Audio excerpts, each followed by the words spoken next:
بسم الله الرحمن الرحيم يسبح لله ما في السماوات وما في الأرض الملك القدوس العزيز الحكيم هو الذي بعث في الأميين رسولا منهم يتلو عليهم آياته ويزكيهم ويعلمهم الكتاب والحكمة وإن كانوا من قبل لفي ضلال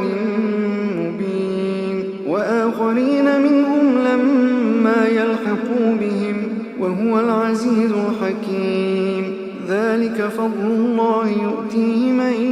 يشاء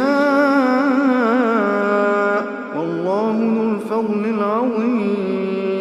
مثل الذين حملوا التوراة ثم لم يحملوها كمثل الحمار يحمل أسفارا بئس مثل القوم الذين كذبوا بآيات الله والله لا يهدي القوم الظالمين قل يا أيها الذين هادوا إن زعمتم أنكم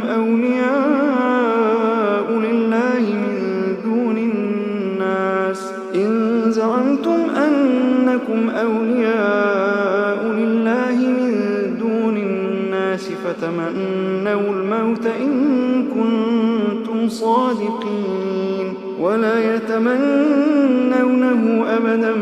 بما قدمت أيديهم والله عليم بالظالمين قل إن الموت الذي تفرون منه فإنه ملاقيكم ثم تردون إلى عالم الغيب والشهادة فينبئكم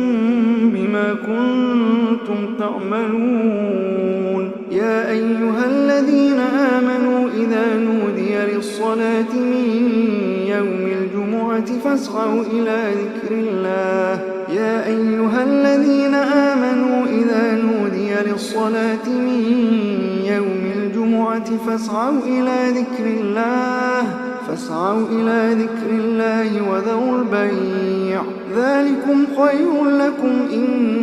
كنتم تعلمون فإذا قضيت الصلاة فانتشروا في الأرض وابتغوا من فضل الله واذكروا الله كثيرا لعلكم تفلحون وإذا رأوا تجارة أو لهوا انفضوا إليها وتركوك قائما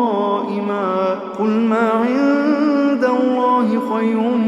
من اللهو ومن التجارة والله خير